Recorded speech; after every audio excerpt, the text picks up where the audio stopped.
Good morning, everyone. I wanted to do this video before my little ones wake up. Some of you all know me as Maisa, others know me as Kula. Whatever the case may be, this video is going to be on 5 ways to get the most out of your Bible study.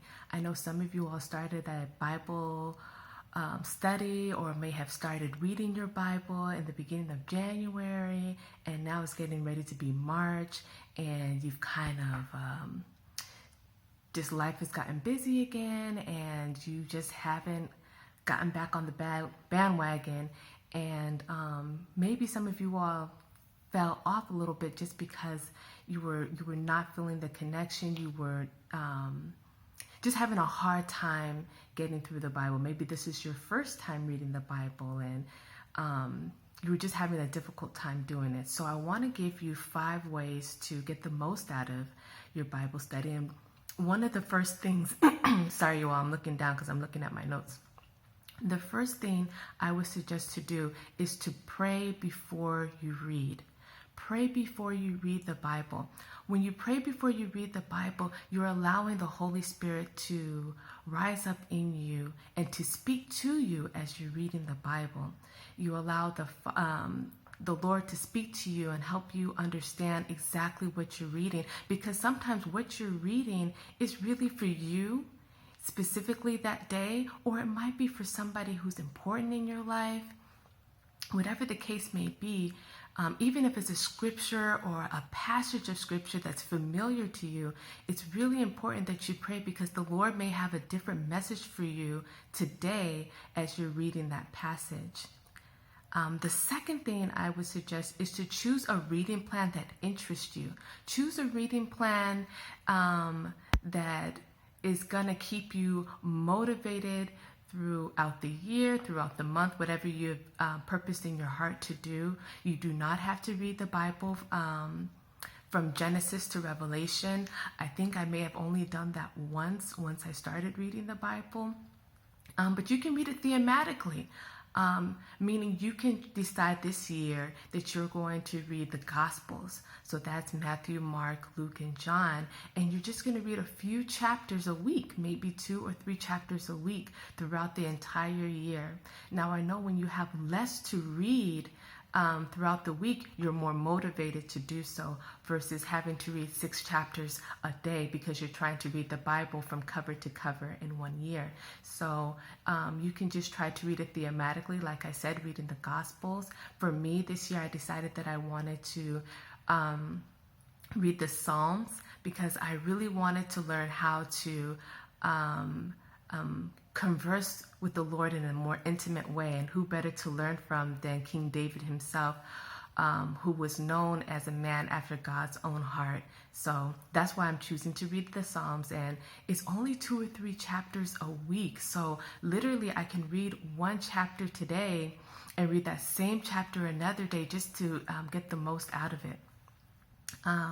The third thing I would say is to read the Bible as though it is a love letter to you. There is a method called the sword method in reading the Bible, and if you're interested in that, just let me know. I'm planning on posting this on Facebook, so you can leave a comment below and I can tell you more about the sword method. It's a great method in helping you to read the Bible more intimately. But what you're listening for is, what is the Father telling me about himself today in the passage? That's what I mean by reading as a love letter. What is he trying to tell me about himself today in the passage? What is he trying to tell me about me or about people in the passage? What sins is he trying to tell me to avoid? Also, what is he trying to tell me about my adversary, Satan? What is he trying to let me know about his ways of attack? And finally, what is the examples that I can learn from the Bible? Maybe you're reading about David. What can I learn from David in this passage that I can apply to my life? So again, this has to do with the sword method. I can go into more detail, but the emphasis here is to read the Bible as though it's a love letter to you. Number 4 my fourth tip is to make time for it. If you make time for reading the Bible, you're more likely to do it. So if you set aside a time, maybe it's in the morning, maybe that's the time where it's quiet and the house is not so busy. That's when I do it. I get up around 5:30, and that's when it's quiet in my house. So that's when I will go ahead and take out my Bible and I will pray and read. Maybe it's in the evening for you. That's when things have settled down, whatever the case may be. Or it could be during your lunch break at work, just to be away from maybe the distraction of just maybe gossip or whatever the case may be during lunch hour. You could take your Bible and read a chapter or two or just a couple of verses. The last way that I would say to get the most out of your Bible study is to find a translation that you understand. It doesn't have to be the King James Version, although that is a wonderful version. Many people struggle with the the Old English that's being used. The Old English that's being used in the King James Version. So there are other versions. One version that I really, really enjoy is the Amplified Version, and that's literally what it's called. It's called the Amplified Version. And what it does is it takes one word and it expands on that word that maybe you thought you knew, but you really didn't. So for instance, the word I would trust in the Lord, it will maybe put in parentheses next to the word trust, rely upon, confidently lean on. So that gives a little bit more depth, a little bit more understanding to what the word trust means in that context. When we say trust in the Lord, it means that I will rely upon, I will confidently lean on the Lord.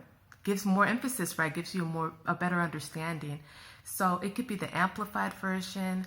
It could be the NASB. That's the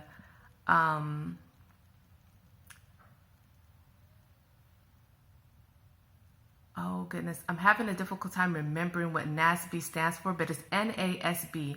So look it up. It's a good version. The other version that I enjoyed reading through the Bible with was the English Standard Version, which is ESV. Some people have enjoyed the New Living Translation.